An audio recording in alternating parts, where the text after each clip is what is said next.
sinner comes before you. I have sinned. But you have sinned. I have sinned. She's a sinner. I know I have sinned. They make me a sinner. I have sinned. I have sinned. I have sinned. I have sinned. Sin. It's a sin. You are a sinner.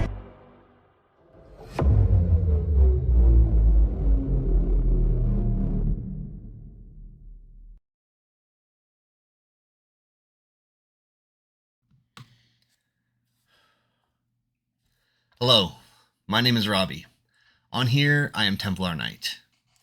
Every person who believes in God but does not attend a church has a story why.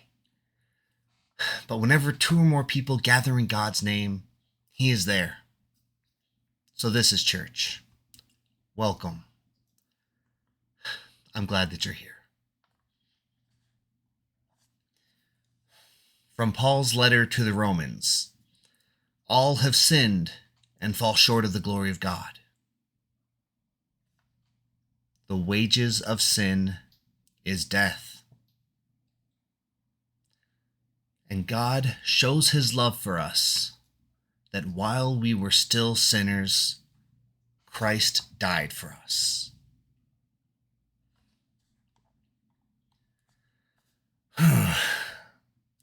So, I just got home about 45 minutes ago, and we were on a trip.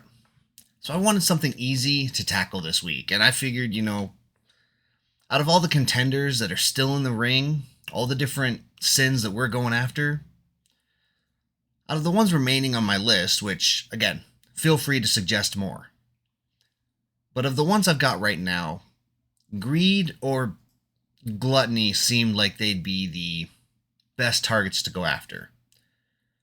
Especially after last week's intense lesson. I was ready for an easier target. So this week, we're going after greed. I struggle with greed. If we jump straight into the Bible, so we can just see why, that it is indeed something we're supposed to stay away from, that God guides us away from greed and tells us how wrong it is, here's just a few of the many examples that I had found. In Ecclesiastes it says, "Whoever loves money never has enough. Whoever loves wealth is never satisfied with their income. This too is meaningless." In the book of Hebrews, it says, "Keep your lives free from the love of money and be content with what you have. Because God has said, 'Never will I leave you. Never will I forsake you.'" That one hit me. And if we go to the book of Matthew, Jesus says, "No one can serve two masters. Either you will hate one and love the other, or you will be devoted to one and despise the other. You cannot serve both God and money." If we go out of the Bible and hop to the dictionary just to get the clean definition of what greed is an intense and selfish desire for something, especially wealth, power, or food. So the dictionary kind of hits it this time and doesn't just use a bunch of smart people words to confuse us.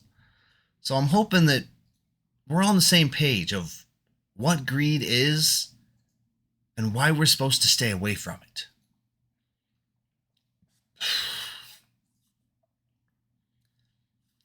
You guys ever been down and just struggling and just fighting to get by, and you think to yourself, if I just had $500, I would be happy. I could get a bills paid, I could put something into savings, maybe buy something for myself. But why stop there with just 500? What if I had $1,000? What if I had $10,000? I could be happy. What if I had $100,000? I could buy happiness. I mean, what if I had $1 million? What would you do if you were a millionaire? Does anyone else ever play that game? Just thinking about all the things you could do if you had money, like stupid money, just lots of it. I'll admit, I play that game. I think about how I could pay off my house, I could buy a nice car, I could get more stuff that I want. And I mean, of course, since I'm a good guy, I think about all the good things I could do to help other people. Because, I mean, it would be greedy for me to have all that money and, keep it all for myself, right? I mean, if I were to, win $1 million,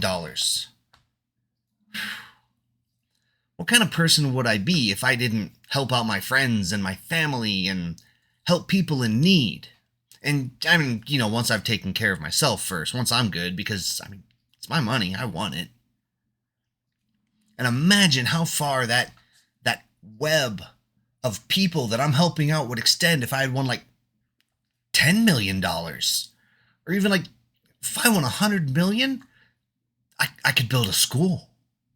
Or I could build a hospital that doesn't care about making money.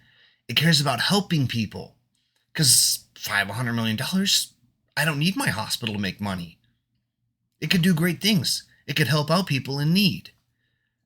And I could do all this great stuff because I'm such a great person. If only I had $100 million.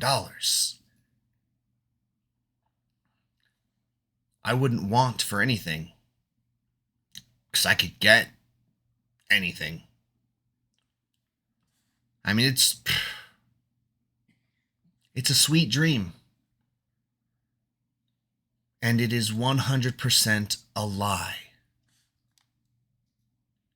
Because the Robbie that thinks he would do all these great things can only imagine having that kind of money because it is so far up the wealth scale that it is, that's unobtainable.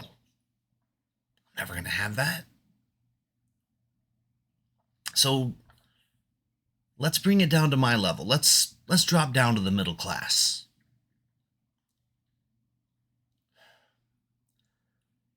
I am going to share an example of how greed tricked me into thinking I'm not greedy. This was just a few weeks ago. I was at work. And for the most part, I'm paid to do my job. It's not like a waiter or waitress. I don't get tips a lot. My boss pays me for that. But I fixed this guy's system, and he gave me a $20 tip, which was cool because, again, I don't get tips often. And it was unexpected income. So I'm excited. And after work, I drive over to the Walmart, and I'm thinking about what I'm going to do with this 20. So obviously, I'm in the Hot Wheels section in the toy department, and I'm looking through all the cars. And there's this little kid, he's 9, 10 years old, and he's looking at the cars, but he's a kid, I'm an adult. We're politely ignoring each other. And I see his mom come into the aisle, and she's just kind of watching but keeping her distance. After about 5 minutes, this little kid finds the car he likes. He takes it off the rack, and he starts walking back to his mom. Now, mom sees him coming, and she gets that look.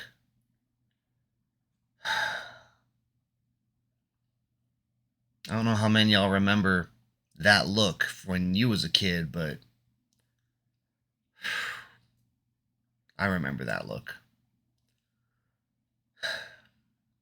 So she shakes her head no, and the little kid turns, just bumming. And he walks back and he puts the car back. But he keeps looking because he doesn't want his mom to know how much that just ruined his day. And I know that because I was that kid once. So I see my opportunity and I get mom's attention. I just step back a little bit. So I'm behind the kid. He's looking at cars and I'm back and I just, through a series of hand gestures, like I pull out my wallet and I grab $2 and I show her and I gesture towards her kids, and through some obvious hand signs and gestures, I make it clear that I want permission to give her kid that $2. And she's okay with it. She gives me the approval. So I tap this boy on the shoulder and I say, hey man, here's $2. Get your Hot Wheel. And his face lights up. And he's so happy and excited. And he goes running back to mom with his $2 in one hand and his car in the other. And she is overly excited. Like, I know she's just putting on a show now. But she is so excited for that boy. And I take one more look through the rack and I think, there's nothing here I need. So I go about my way, feeling good about what I just did.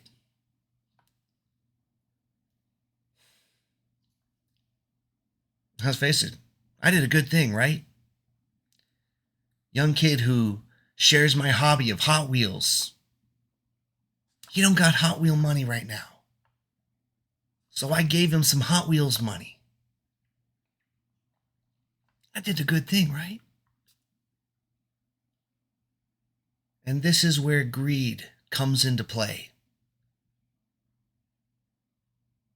You see, greed is tied into our wealth, how much money we have. And there's a scale that impacts us, that goes up and down, greed and wealth matching each other.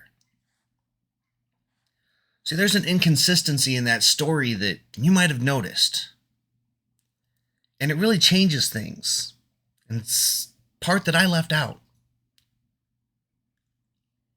See, I made a point to say, I received $20 at work. I gave that kid $2.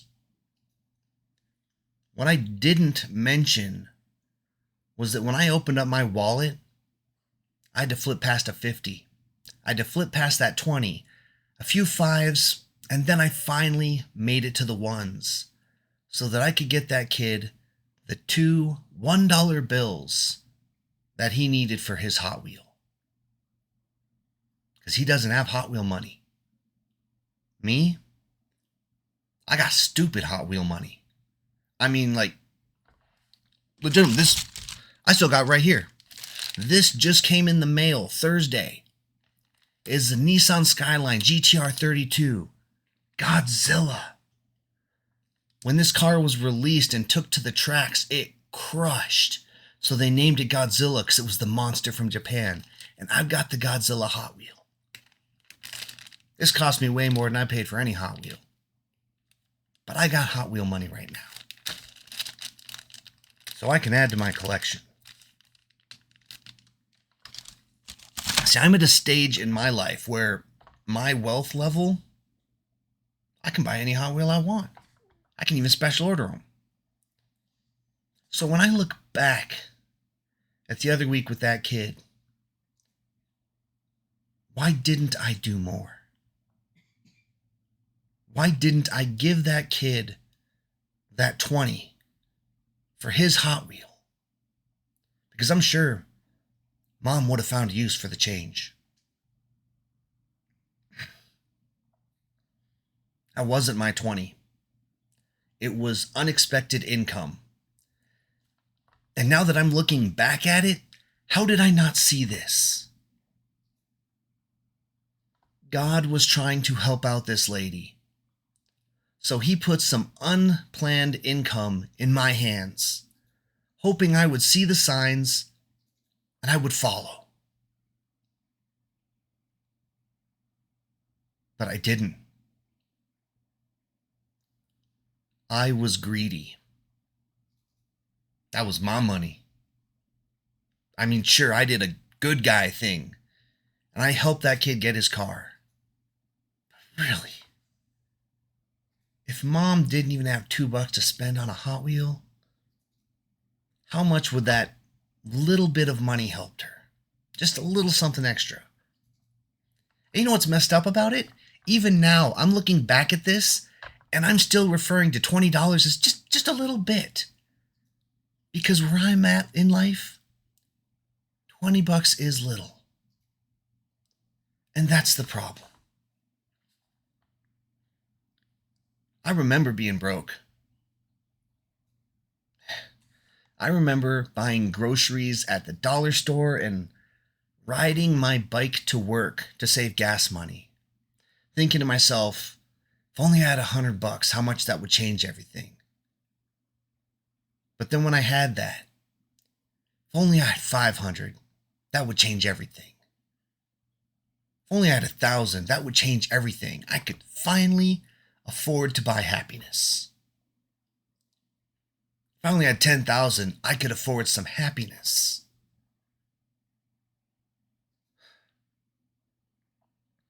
This is how greed fights us. Greed gives us a constant desire for more. Just a little bit. Wherever we're at, it wants us here. And then we get there and it wants us here. We're always going to want that more.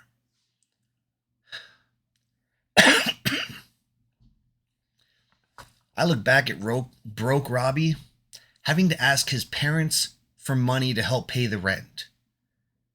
13-cent ramen noodles for lunch every day.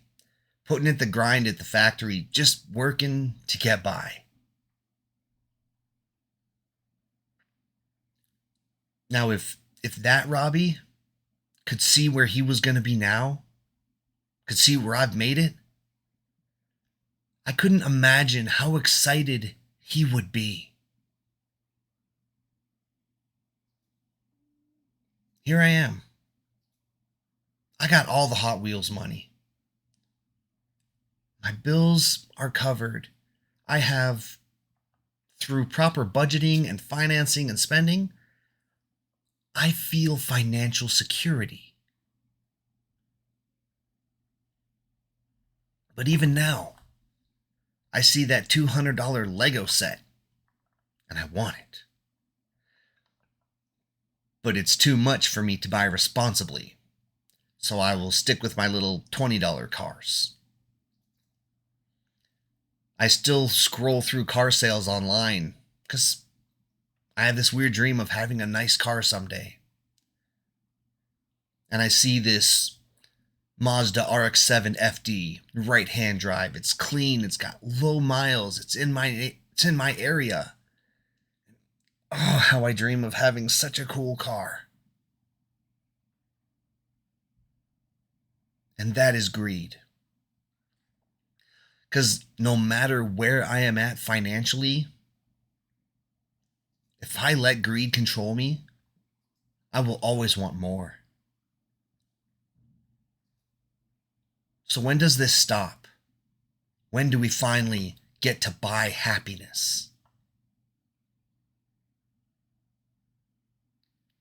Greed stops when you stop it. See, we live in a day and age where society has convinced us that you will never be happy until you get this. And then once you've got it, no, that wasn't what you need, this to be happy. You have to buy something else, and you have to get this, you have to achieve this. More, and more. That's all we want is more. Whatever we got, we need more of it. And you will find people who have everything and still want more. When we look at them where we're at, we see what they got and we're like, how are they not happy and content? I wish I had that. But guess what? If you had it, you would want more. If I ever reached that point where I could buy that $55,000 RX-7, I'd probably find some $300,000 Skyline, and that car would make my life complete. But then if I got that car, I'm probably going to go after a $500,000 Subaru 22B, limited edition trophy car. It's the dream. Or at least it is for me. But no matter what, even if I achieved it, there's just going to be something bigger and better. There's going to be something more that greed is going to tell me I need. Sorry, I'm way off point right now, but see how easily we get caught, well, see how easily I get caught up just thinking about greed? Thinking of all these amazing cars I would get if I just had money. And what comes after the cars? What's next?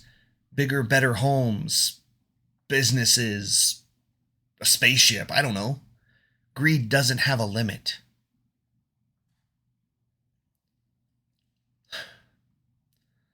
So no matter where you are, no matter what you have, greed is always going to make you want more. So how do we fight back against greed? This one's easy. Stop looking up the hill at all the things you don't have. And be happy with where you're at. Because I guarantee you that no matter where you are at in your life financially with your wealth scale and whatever, there is someone that is looking in your situation saying, man, how happy I would be if only I was where they are. Be thankful for what you got.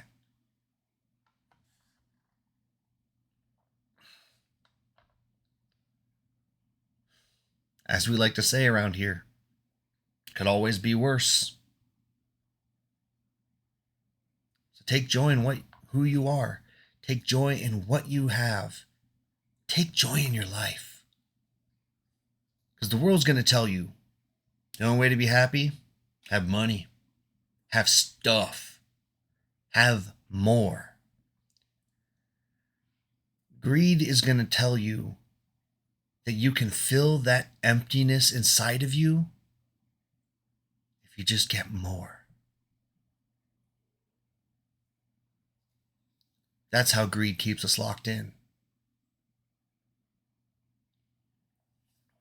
And the secret to beating greed, the secret to removing greed from your life, there is only one way to fill that emptiness. Only one way to fill that void that greed keeps telling you, I need stuff. Only way to fill that is with God. God is the only thing you will ever need.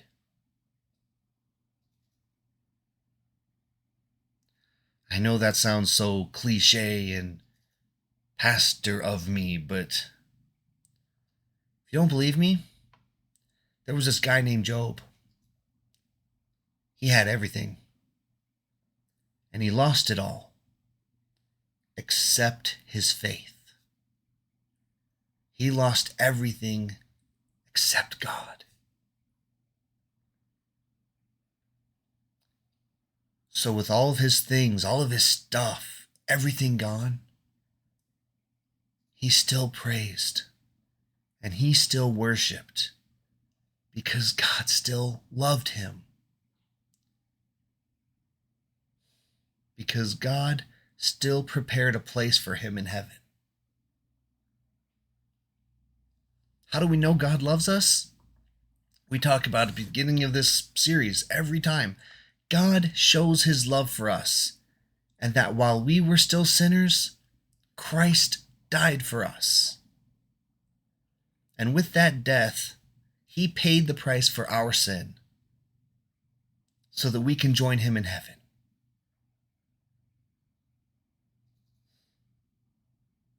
That's what God gives us. You know what's not coming with us to heaven? I'm not taking my Hot Wheels.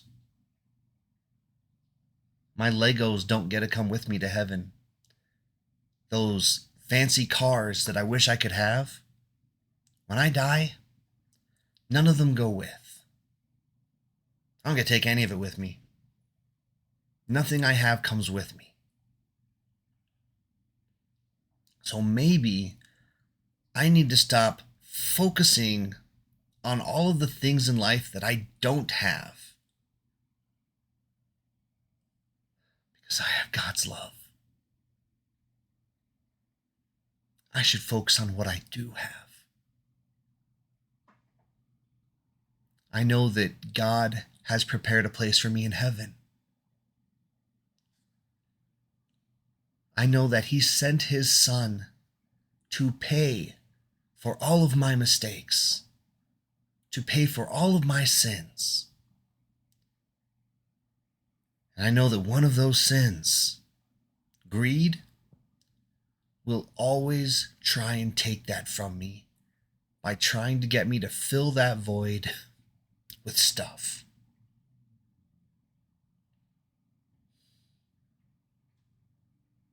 Greed will always leave you empty and wanting more.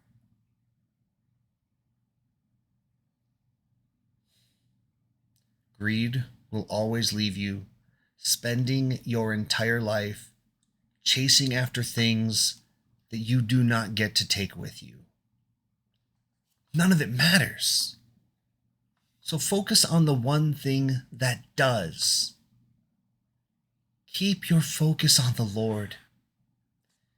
Keep your focus on fighting back against sin. Keep your focus on staying on the path that God has for you.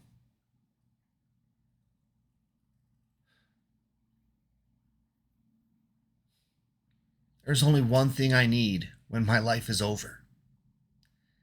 And God has already given it to me. See, I have Jesus, who gives me eternal life in heaven. So when my time comes, I will fight against sin, which would give me death if I let it. And sin will send me to hell.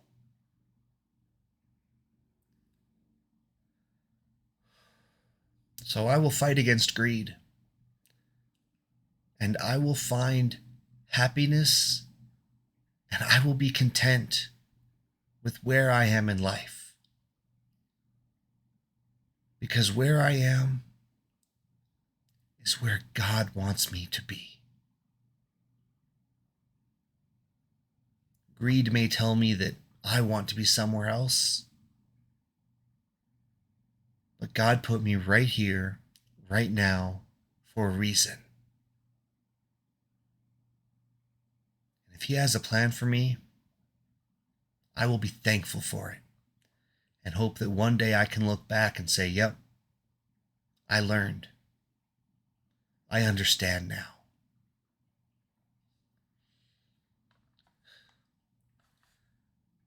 So I'm going to say this prayer. And if you feel like you're ready for change, if you want to break the cycle of sin in your life, if you're ready to fight back against greed and its power over you, feel free to pray this with me tonight.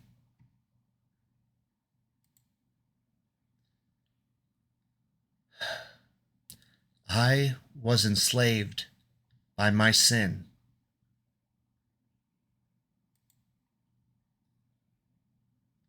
But Jesus broke my chains and freed me from my sins.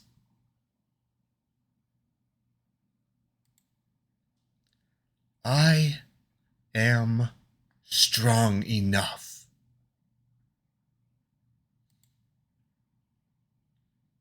I am not going back.